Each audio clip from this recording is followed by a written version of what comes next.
সবচেয়ে বড় খবর।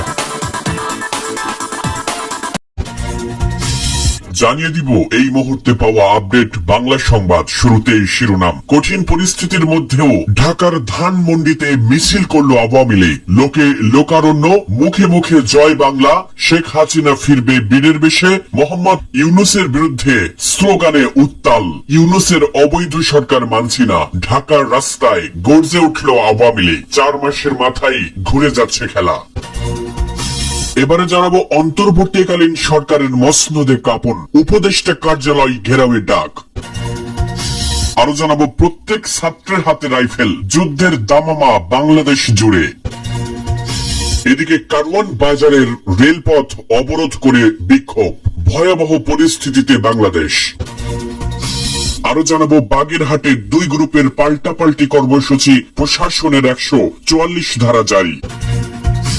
এবং সবশেষে জানিয়ে দিব দলীয় সরকারের অধীনে নির্বাচন বাতিল, ফিরল তত্ত্বাবধায়ক সরকার ব্যবস্থা। শুনছিলেন সংবাদ শিরোনামগুলো, এবারে বিস্তারিত। এই কঠিন পরিস্থিতির মধ্যেও ঢাকার ধানমন্ডিতে মিছিল করল আওয়ামী লীগ। লোকে লোকারণ্য, মিছিলে ছাত্র যুবকদের ব্যাপক উৎসাহ। ছাত্র যুবকদের মুখে মুখে ইউনূসের অবৈধ সরকার মানছি না, মানব না, পতন চাই। শেখ হাসিনা ও বঙ্গবন্ধু শেখ মুজিবুর রহমানের সমর্থনেও স্লোগান ওঠে, জয় বাংলা, জয় বঙ্গবন্ধু, শেখ হাসিনা আসবে ফিরে বীরের বেশে, ভয়ঙ্কর রূপে ফিরবে ছাত্রলীগ। এই মিছিলের পর প্রশ্ন উঠছে, তাহলে কি ফের সংগঠিত হয়ে উঠেছে বাংলাদেশ আওয়ামী লীগ? 5 অগস্ট প্রধানমন্ত্রীর পদ থেকে শেখ হাসিনার ইস্তফা দিয়ে দেশ ছাড়া এবং আওয়ামী লীগের সরকারের পতনের পর মোহাম্মদ ইউনূসের নেতৃত্বে তৈরি হয় অন্তর্বর্তীকালীন সরকার। আর আওয়ামী লীগের সরকারের পতন হতেই শুরু হয় ব্যাপক ধরপাকড়, গ্রেফতারি। আওয়ামী লীগের সদর দফতরে হামলা, আগুন লাগিয়ে দেওয়া হয়। একাধিক আওয়ামী লীগের নেতাকে হত্যার অভিযোগও উঠেছে। তবে আজকের মিছিলের পর অনেকেরই মনে প্রশ্ন, ভয় কাটিয়ে আবার কি পথে নামছে আওয়ামী লীগ? মিছিলের নগরীতে পরিণত হলো ঢাকা। 4 মাসেই হাওয়া ঘুরে গেল বাংলাদেশে। ব্যাপক সমর্থন লাভ করে যাচ্ছে আওয়ামী লীগ। মোহাম্মদ ইউনূসের বিরুদ্ধে দ্রুতই আসবে চূড়ান্ত পদক্ষেপ। বিডিআর হত্যাকাণ্ডের বিচার নিশ্চিতের দাবিতে ভিকটিম পরিবারগুলোকে সঙ্গে নিয়ে আইন উপদেষ্টার কার্যালয় ঘেরাওয়ের ঘোষণা দিয়েছেন বৈষম্য বিরোধী ছাত্র আন্দোলনের অন্যতম সমন্বয়ক মাহিন সরকার। সোমবার 16 ডিসেম্বর সন্ধ্যায় সামাজিক যোগাযোগ মাধ্যম ফেসবুকে দেওয়া এক স্ট্যাটাসে তিনি এই ঘোষণা দেন। ঘোষণা অনুযায়ী মঙ্গলবার বেলা 11টায় কেন্দ্রীয় শহীদ মিনারে জমায়েত হয়ে সচেতন ছাত্র নাগরিকের ব্যানারে এ কর্মসূচি পালিত হয়। ফেসবুক পোস্টে মাহিন সরকার বলেন, দায়িত্ব গ্রহণের 4 মাস অতিবাহিত হওয়ার পরও বিডিআর হত্যাকাণ্ডের বিচার নিশ্চিত করতে না পারা হলো এই অন্তর্বর্তী সরকারের একটি চরম ব্যর্থতা। বিডিআর হত্যাকাণ্ডের বিচার নিশ্চিতে কমিশন গঠনে গড়িমসি করে এই সরকার দেশের তামাম জনগণের আকাঙ্ক্ষার বিরুদ্ধে অবস্থান নিয়েছে, যা স্পষ্টতই প্রহসনের শামিল। তিনি বলেন, 71-এর বাংলাদেশের আপামর মুক্তিকামী জনতার অর্জিত বিজয়কে পার্শ্ববর্তী রাষ্ট্র ভারত তাদের নিজেদের জয় বলে আখ্যা দিয়ে বিভ্রান্তি ছড়াচ্ছে। এমতাবস্থায় বিডিআর হত্যাকাণ্ডের বিচার নিয়ে অবহেলা করা এবং ভারতের এমন ইতিহাস বিকৃতির স্পষ্ট প্রতিবাদ না জানানো আমাদের স্বাধীন বাংলাদেশের সার্বভৌমত্বের জন্য হুমকি স্বরূপ। এরই প্রতিবাদে জুলাই গণ অভ্যুত্থানের একজন নগণ্য অংশীদার হিসেবে বিডিআর হত্যাকাণ্ডের ভিকটিম পরিবারগুলোকে সঙ্গে নিয়ে আজ 17 ডিসেম্বর আইন উপদেষ্টার কার্যালয় ঘেরাও করব। তিনি আরো বলেন, কোন ভিনদেশী পরাশক্তি কিংবা হাজারো শহীদের রক্তের বিনিময়ে ক্ষমতায় আসীন হওয়া এই অন্তর্বর্তী সরকারও যদি আমার বিরুদ্ধে অবস্থান নেয়, তবুও আমি বিডিআর হত্যাকাণ্ডের বিচার নিশ্চিতে আমৃত্যু লড়ে যাব। এই বিচার নিশ্চিত না করা পর্যন্ত সংস্কার কার্যক্রম কিংবা কমিশন গঠনের নামে দীর্ঘসূত্রিতার কোন পদক্ষেপকে আমি গ্রাহ্য করব না।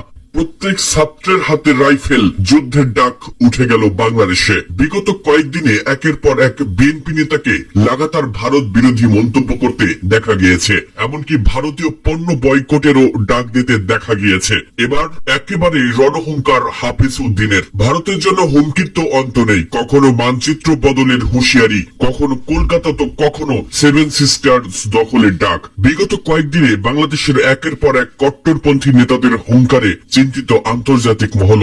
এবার বিএনপি নেতার মুখে ফের যুদ্ধের জিগির, ছাত্রদের রাইফেল তুলে দেওয়ার নিদান। প্রত্যেক বাংলাদেশী নাগরিককে সামরিক প্রশিক্ষণ দিয়ে যুদ্ধের জন্য প্রস্তুত করা হবে। প্রত্যেক ছাত্রকে রাইফেল চালাতে শিখতে হবে। ঢাকার এক সভায় এমনই মন্তব্য করতে দেখা যায় বিএনপি নেতা হাফিজ উদ্দিন আহমেদকে। তার দাবি সবাইকে এমন ট্রেনিং দেওয়া হবে যাতে বিশ্বের কোন শক্তি বাংলাদেশকে পায়ের নিচে রাখতে পারবে না। 4 ঘন্টায় কলকাতায় দখলের ডাক দিতে দেখা গিয়েছিল বাংলাদেশের প্রাক্তন সেনা কর্মকর্তাকে। তারপর তো হাফিজ উদ্দিনকে বলতে শোনা যায় প্রত্যেক ছাত্রকে বেসিক মিলিটারি ট্রেনিং আমরা দেব, আমাদের দিকে যাতে কেউ রক্তচক্ষু না দেখাতে পারে, তাই এটা দরকার। আমরা যুদ্ধ করে তৈরি হয়েছি, চিরকাল জয়ী হবে বাংলাদেশের মানুষ। এদিকে বিগত কয়েকদিনে একের পর এক বিএনপি নেতাকে লাগাতার ভারত বিরোধী হুঁশিয়ারি দিতে দেখা গিয়েছে।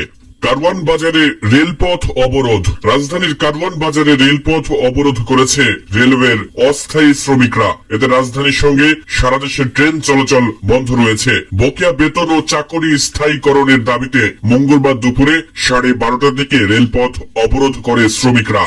বাগেরহাটে 2 গ্রুপের পাল্টাপাল্টি কর্মসূচি, প্রশাসনের 144 ধারা জারি। বাগেরহাটের কচুয়া উপজেলায় 144 ধারা জারি করেছে প্রশাসন। উপজেলায় গোয়ালমাঠ এলাকায় মাজেদা বেগম কৃষি প্রযুক্তি কলেজ ও বিশ্ববিদ্যালয় মাঠে মঙ্গলবার দুপুরে বাগেরহাট 2 আসনের সাবেক এমপি MAH সেলিমের সংবর্ধনা অনুষ্ঠানের পার্শ্ববর্তী মাঠে উপজেলা বিএনপি পাল্টা জনসভা আহ্বান করায় জানমালের ব্যাপক ক্ষয়ক্ষতি ও 2 গ্রুপের মধ্যে অপ্রীতিকর ঘটনা এড়াতে উপজেলা প্রশাসন উভয় স্থানে 144 ধারা জারি করেছে। মঙ্গলবার সকাল 10টা থেকে সন্ধ্যা 6টা পর্যন্ত গোয়ালমার্গ মাজেদা বেগম কৃষি প্রযুক্তি কলেজ ও বিশ্ববিদ্যালয় প্রাঙ্গণ এবং বলমার্গ রসিকলাল মাধ্যমিক বিদ্যালয় মাঠ সহ সংলগ্ন এলাকায় ফৌজদারি কার্যবিধির 144 ধারা জারি থাকবে বলে জানিয়েছেন উপজেলা প্রশাসন। সোমবার সন্ধ্যায় বাগেরহাটের কচুয়া উপজেলা নির্বাহী কর্মকর্তা ও executive magistrate KM Abu Noushad স্বাক্ষরিত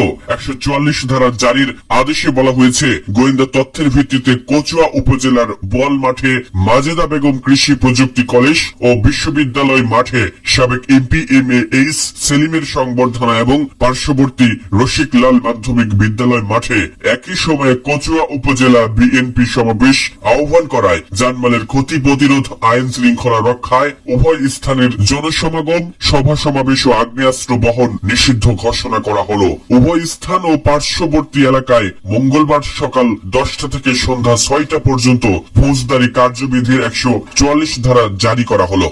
দলীয় সরকারের অধীনে নির্বাচন বাতিল, ফিরল তত্ত্বাবধায়ক সরকার ব্যবস্থা। পঞ্চদশ সংশোধনীর মাধ্যমে নির্দলীয় তত্ত্বাবধায়ক সরকার ব্যবস্থা বাতিল করা হয়েছিল।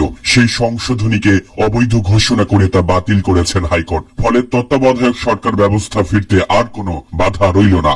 আজ মঙ্গলবার 17 ডিসেম্বর সকালে বিচারপতি ফারাহ মাহমুদ ও বিচারপতি দেবাশিস রায় চৌধুরী নেতৃত্বাধীন হাইকোর্ট বেঞ্চ তত্ত্বাবধায়ক সরকার বাতিল সহ বেশ কিছু বিষয়ে সংবিধানের পঞ্চদশ সংশোধনী কেন অবৈধ হবে না এই মর্মে জারি করা রুলে এ রায় ঘোষণা করেন। 7 বিচারপতির সমন্বয়ে গঠিত বেঞ্চ 5-2 ভোটে এই রায় ঘোষণা করা হয়। এই রায়ের মাধ্যমে তত্ত্বাবধায়ক সরকার ব্যবস্থা ফেরার পাশাপাশি গণভোটেরও বিধানও ফিরল। সেই সঙ্গে সংবিধান বহির্ভূতভাবে ক্ষমতা দখল সংক্রান্ত 7 ক ও খ অনুচ্ছেদও বাতিল করা হয়েছে। রায়ের মূল অংশ পাঠ করেছেন জ্যেষ্ঠ বিচারপতি ফারাহ মাহবুব। রায়ের পর্যবেক্ষণে আদালত বলেন, সংবিধান হলো আমাদের সর্বোচ্চ আইন, 7 অনুচ্ছেদ হলো এর ধ্রুবতারা। পঞ্চদশ সংশোধনীর মাধ্যমে সংবিধানের মৌলিক কাঠামোকে ধ্বংস করা হয়েছিল বলেও মন্তব্য করেছেন হাইকোর্ট। এর আগে গত 5 ডিসেম্বর এই মর্মে জারি করা রুলের রায়ের জন্য আজকের দিন ধার্য করেন হাইকোর্ট। দীর্ঘ 23 কার্যদিবস শুনানি শেষে হাইকোর্টের একই বেঞ্চ রায়ের জন্য এই দিন ধার্য করেন। আদালতের রাষ্ট্রপক্ষে শুনানি করেন attorney general Mohammad Asaduzzaman, deputy attorney general Mohammad Asad Uddin, রিটকারী সুজনের বদিউল আলমের পক্ষে শুনানি করেন সিনিয়র আইনজীবী ডক্টর শরীফ ভুইয়া। বিএনপির পক্ষে শুনানি করেন সিনিয়র আইনজীবী জয়নুল আবেদিন, ব্যারিস্টার বদরুজ্জাহা বাদুল, ব্যারিস্টার রুহুল কুদ্দুস কাজল, অ্যাডভোকেট ফারজানা শারমিন পুতুল। জামায়াতের পক্ষে শুনানি করেন অ্যাডভোকেট মোহাম্মদ শিশির মনির, ব্যারিস্টার এহসান সিদ্দিকী।